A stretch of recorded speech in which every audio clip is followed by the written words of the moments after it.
I would say looks like he could still play, but hell, he did last year. I want to go back to that whole process. When you go to Tiffany and say, Tiff, I think I'm going to go back and play in the NFL. You got all kind of emotions going right now. Shoot, I wasn't expecting to cry tonight. That young. Well, when Daniel Jones, when I saw him go down with Achilles injury, I said to Tiff, Shane's calling tonight. And she said, stop. And I said, no, I'm telling you, he's calling tonight. And I think I can do it. And she's like, babe, he's not calling you tonight. Well, he called late that night or Monday morning. It's all a blur at this point. But when I said hello, and I talked to Shane quite a bit. That's the head coach with the Colts. And I talked to Shane quite a bit. He was the quarterback coach in San Diego. And then so he and I, he was like defensive quality control. He kind of grew up as a coach as I was growing as a player. So he and I are close. And I said hello, and he said, you think you can do it? And I said, yeah, I think I can do it. I said, but I'm going to give me a little bit. Like, let me go out here and throw it a little bit in the yard for a minute, you know? And so it kind of went from there. And then I said, I want to make sure y'all think I can do it. And so I said, well, I'll fly up there and let me throw on that Monday night and see if I can function. I think I can. Of course you do, right? I can throw in the backyard. Shoot, I feel good.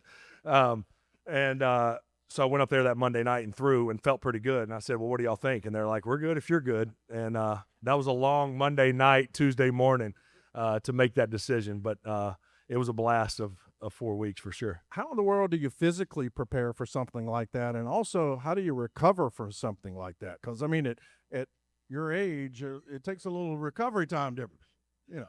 Well, I'll be honest with you. I was, and by no means am I selling that I looked like I was in shape, and I wasn't. But I had been working pretty good for about 3 months. Like physically, I felt strong. I wasn't training to play an NFL football game, but I was kind of back into it a little bit. So physically, I felt like I could hang in there. I was worried about popping a calf on the first play of the game. That was certainly a concern. But I was like, all right, shoot, I can figure it out for a couple weeks, you know? And so I wasn't so much worried about the physical part of it as I was just this, I don't know, taking something on. I mean, it's been 2,000 days, you know? And so I think there was a real, there was a fear that I had that I felt was warranted.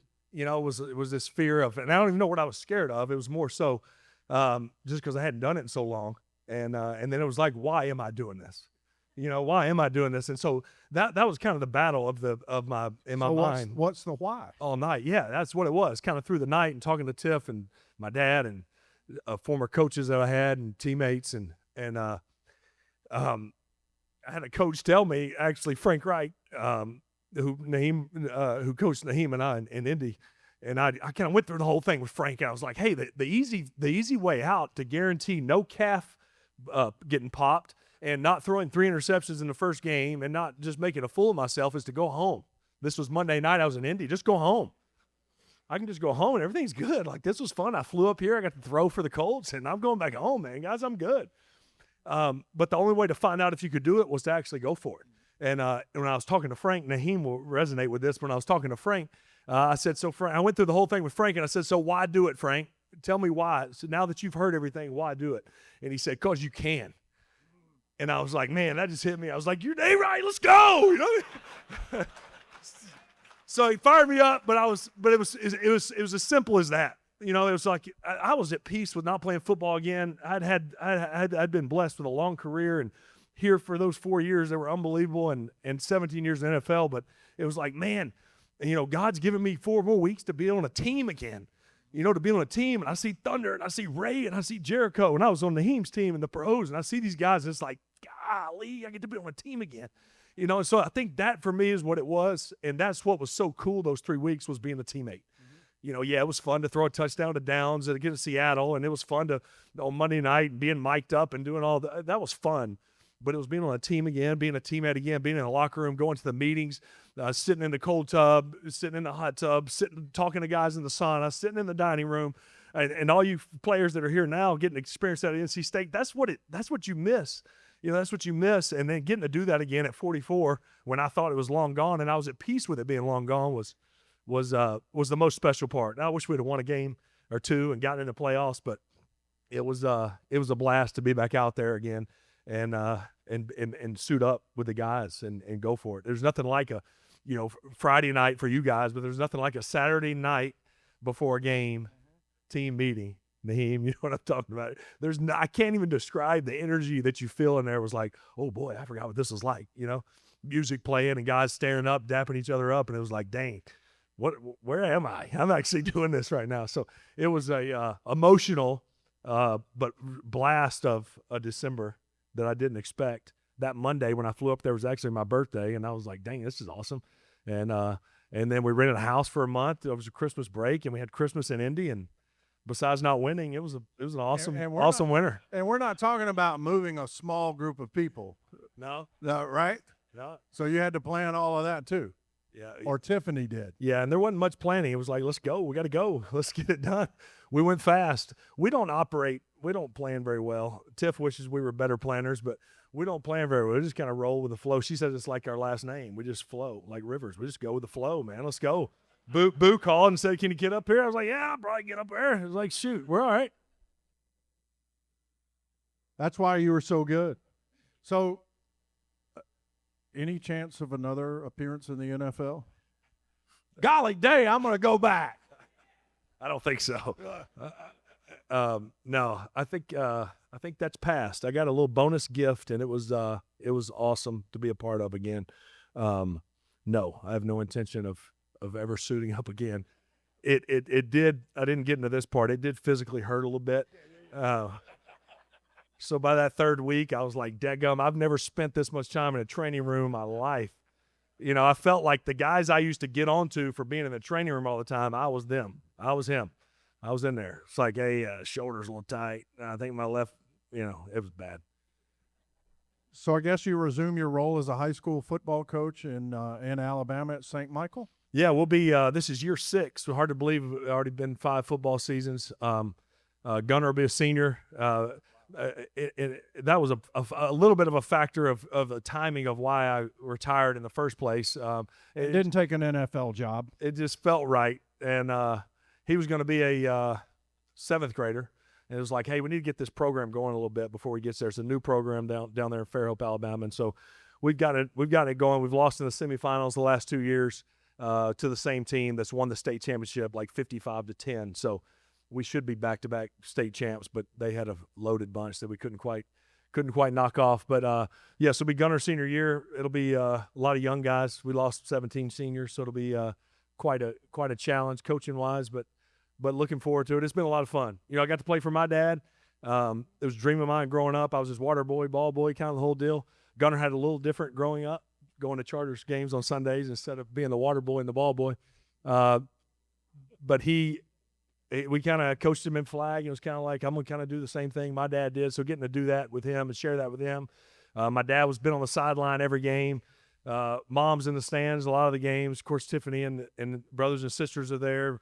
Little brother's was the ball boy who will now be a 9th grade quarterback. So we're kind of getting to relive it 30 years later, and it's been a blast. So what did you learn from your father having to coach you as a quarterback that you're applying now to coach your son as a quarterback?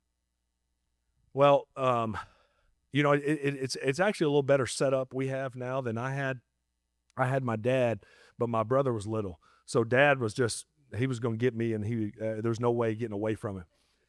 Now I can get after Gunnar, but my brother is the receiver coach. Okay. So I play bad cop, and my brother Steven's good cop. So I rip Gunnar pretty good, and then my brother puts his arm around him and says, what he means is, so, but it's good.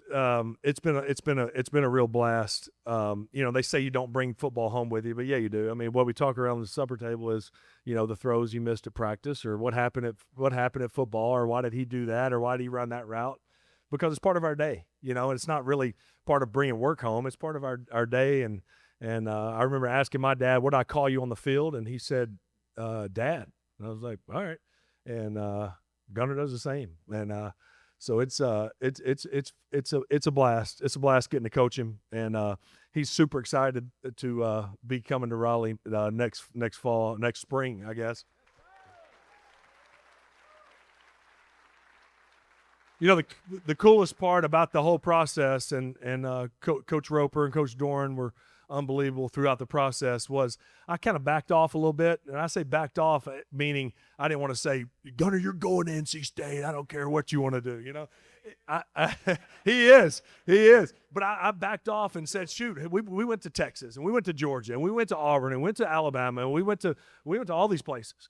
And I was just like, shoot, I want to be that, you know, filter for him. You know, if there's a bad guy we run across, right? You know, or hey, you don't want to be a part of that, you know, then I want to voice it. But if not, he's got to go do his own thing. And that's the coolest part to me. And that is a reason. And Coach Doran, you said it. I think Boo said it. Is it's the people, and it's something about it that feels good. And he didn't live here. He wasn't born here. He wore NC State shirts because I went to NC State. He didn't come to NC State football games, but he said, Dad, I want to go to NC State.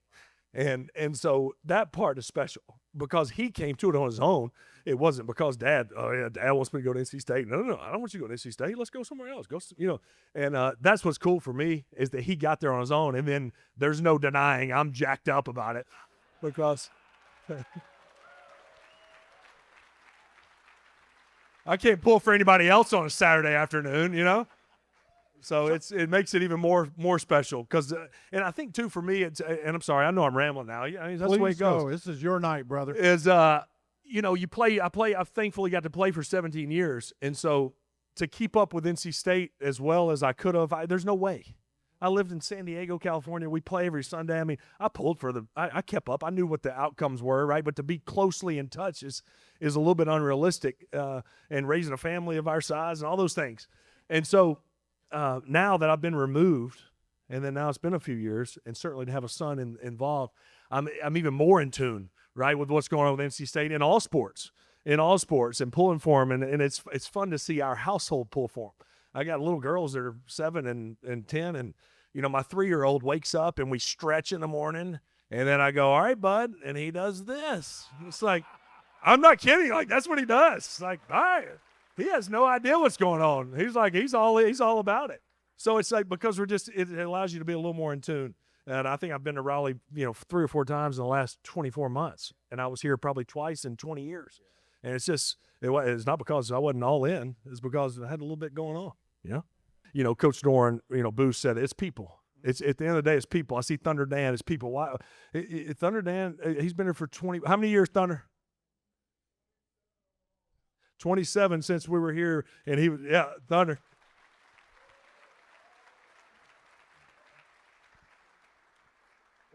Thunder lived in Gorman Crossing over there. Is it still called the same thing over there? Those apartments right down the Avon Ferry. I used to go over there and try to play Thunder in Madden, and I used to wear him out. But anyway. But Thunder's been here 27 years since he was a player here because he loves the people and he cares about the place. You know what I mean? It's the people, and it's people based, and it always has been. And that's why my favorite part of playing again was the people. And it was the teammates. There was 14 guys that were on that Colts team. The training room was the same. The equipment guys were the same. You know, Shane was obviously there. And it's the people that you get to do it with. And it's the same in all of you guys' fields that you're in, and so many of you that I don't even want to understate the success you've had in the business world and all the things you've done, but it's the people that make it awesome.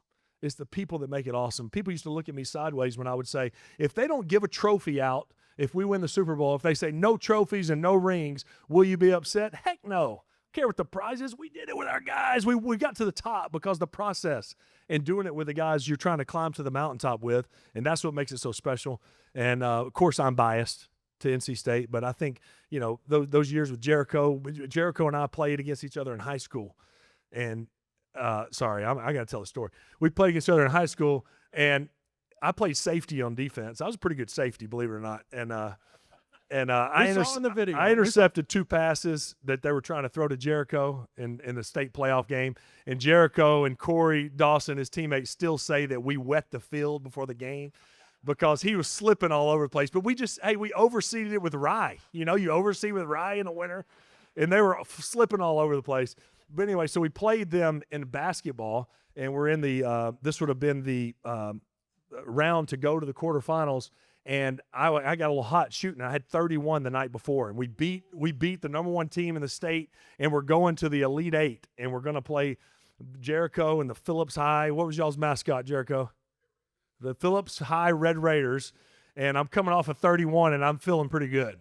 And I literally, when they say guard you when you get off the bus, that's what Jericho did. I literally walked onto the court, and Jericho never left me. And I had like 4 points, and I fouled out. Oh.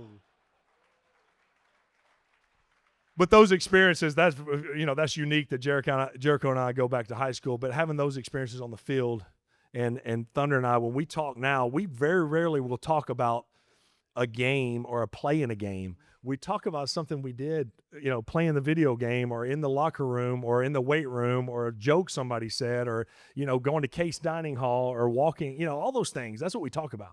And the game memories are always there, and those do come up when you get a bunch of us together. But it's all about the people, and thankful to have been a part of it all and thankful to be here tonight. And some of it is actually true, correct? Some of the stories are actually true. Oh yeah, there's some good true stories. So here you can try to dispel this rumor or fact. Is 17 going to be unretired? Yeah, I think so. I think so. If that's fair game, Coach, I don't know where you're at, but I guess it's fair game, right? Our conversation. I said, I don't know where this is going, Coach, but I think it's trending towards NC State. But I don't know what he's going to do. I said, but I'm telling you what's going to be an issue is what jersey he's going to wear. And he said, what do you mean? I said, he's going to want to wear 17. And he said, that's up to you. So I've been holding that over Gunnar a little bit, saying, I ain't decided yet, bud. You better think of another one you like in case I change my mind. Well, I can't think of a better ambassador for NC State football and Raleigh in this area, and so glad to have Philip Rivers and his family back in the fold. That was good. That was fun. All right.